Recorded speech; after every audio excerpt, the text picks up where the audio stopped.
fans? It's your boy Motor City Don P. We are back here once again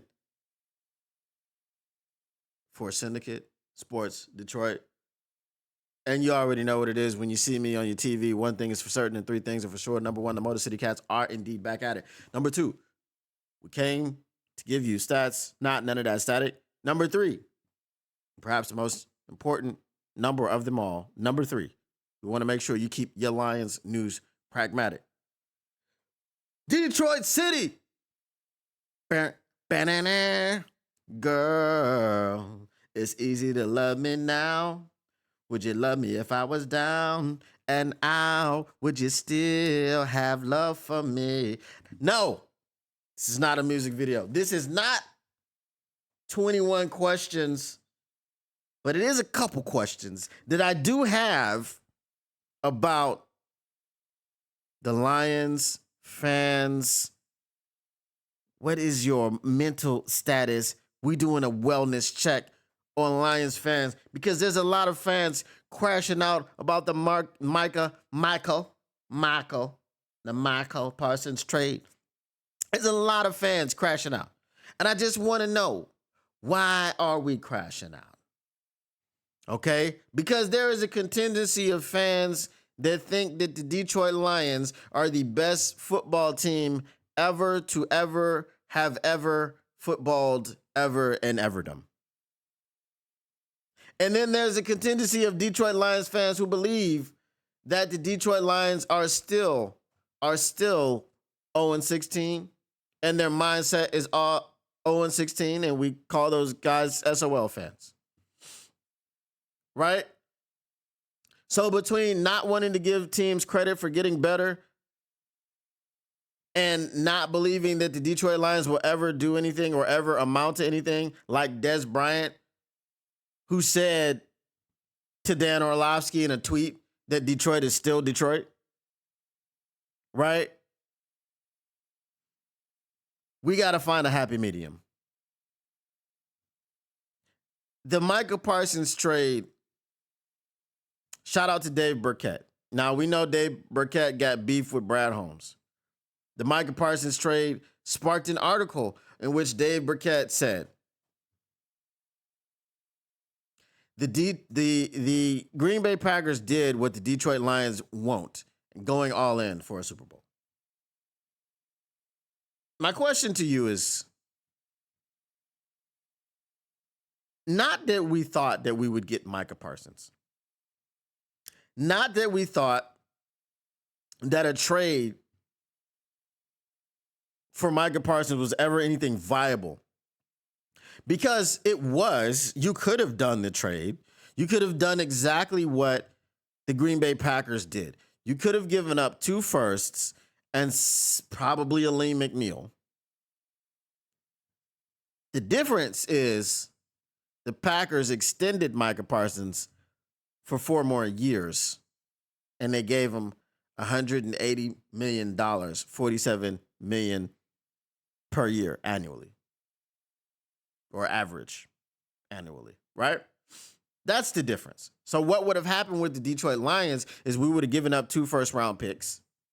Truly given up 2 first-round picks. And I'll tell you why I say that in a second. We would have truly given up 2 first-round picks and a player for a 1-year rental. So that means that in that 1 year, you had to have won the Super Bowl. That's it. Okay? Everybody would have had to be healthy. Hutch, Davenport, Parsons. There's no quarterbacks doing anything anywhere in the NFL against that lineup. Cool. Now, would we have been crashing out if they would have given up what they had to give up for him? Probably not, because we'd have been like, okay, they did it now. They did it. It's here. It's not, what do you want me to do about it? Can't do nothing about it. It's happening. Okay? And we'd have just said, all right, it's Super Bowl. That's it. Okay, now, if you didn't win the Super Bowl, then, whatever. I don't know. Cross that bridge when you come to it. But now it's time to win the Super Bowl. Okay? Why I say that we literally or legitimately would have given up a first round draft pick. I don't believe that the Green Bay Packers gave up multiple draft picks. And here's why. The Green Bay Packers gave up 2 draft picks, but I feel they gave up 1. Because one of them this year is Micah Parsons. They just drafted Micah Parsons. First round pick. They got him for 5 years, just like any first round pick. Micah Parsons, if he continues on this trajectory of his career the way it has started, is a Hall of Famer. Lock. First ballot. So you drafted a first ballot Hall of Famer who's proven. We don't care about that one draft pick. Next year, when you have a draft and you don't have the ability to draft, right? So when you're going and you're looking at wherever the draft is this coming year, in 2026, wherever the draft is, and you're like, oh, the Green Bay Packers don't have a draft pick. Yes, they do. He's at home doing a podcast about the draft. His name is Micah Parsons. Okay? Now in 2027, yeah, no, you don't have a draft pick. Okay, cool. All right. The Green Bay Packers got better. Are they going to win the North? Does Micah Parsons make Jordan Love a better quarterback? Does Micah Parsons make their 4 number 2 receivers number 1? Does Micah Parsons do anything for the offense? Sure, the defense may put them in better situations for them to score. But again, the turnover machine in Jordan Love, who makes the poor decisions, still has to throw the football to someone. Right? So does he make them a better team? No. Does he make them a better defense? Yes.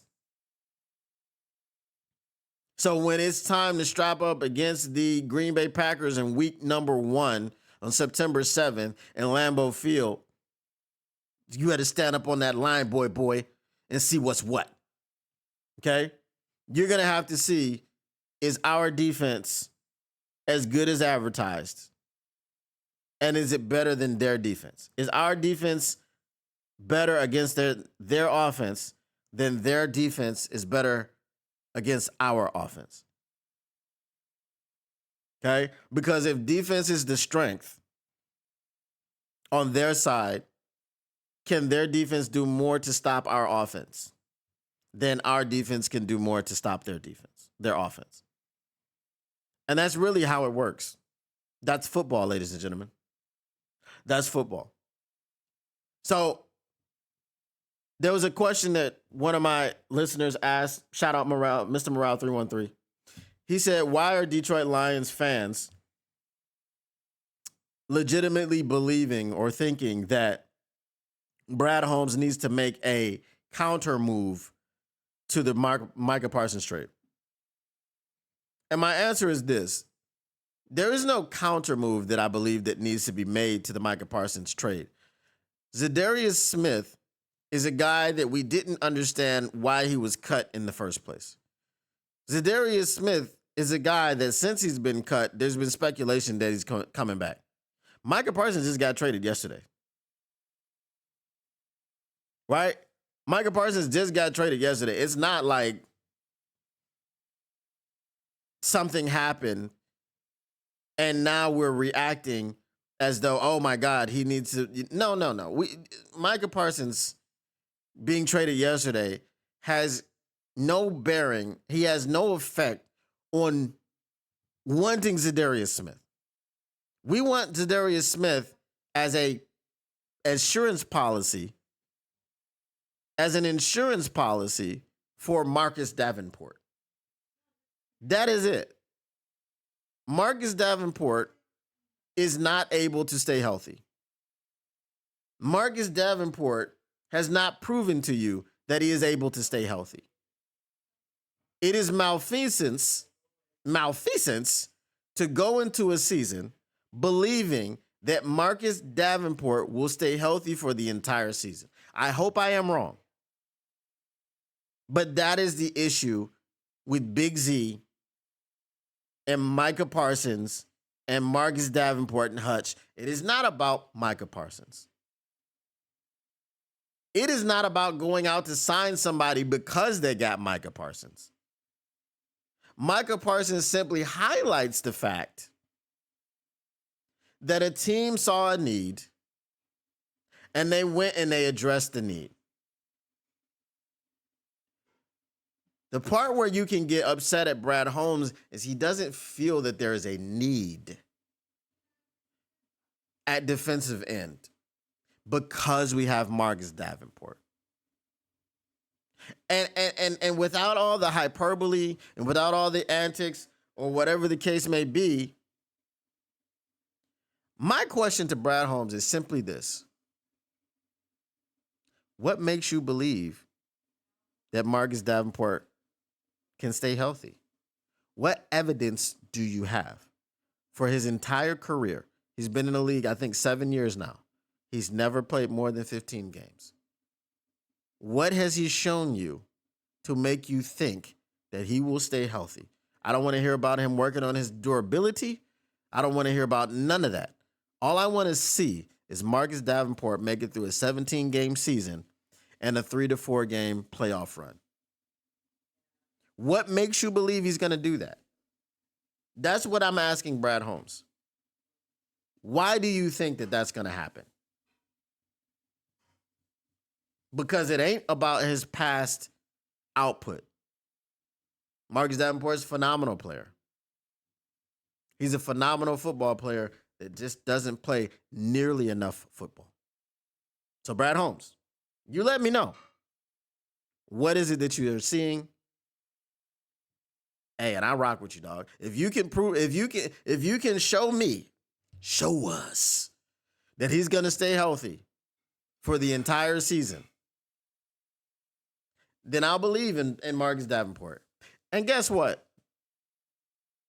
I can't believe in Marcus Davenport until he shows me for the entire season. The whole season.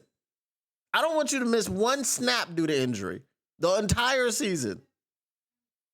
Once he shows me that, then I can believe in him. The clock starts in about a week. All right. Once again, the Motor City Cats are indeed back at it. We came to give you stats, not none of that static. Whatever you do, make sure you keep your Lions news pragmatic. Let us know in the comment section. What do you think about this? And what do you think about the trade? What do you think about Marcus Davenport? What do you think about Brad Holmes? Let us know.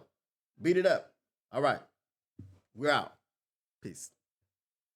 What up, though, Lions fans? It's your boy, Motor City Don P here. Listen, if you want to continue keeping your Lions news pragmatic, if you want to keep getting the stats and not none of that static, make sure you smash that like button. Make sure you subscribe. Make sure you share and let everybody know what's going on around here. And turn on your notifications, because how else would you know that we're up in here keeping your Lions news pragmatic? Appreciate you once again, and we are out. Peace.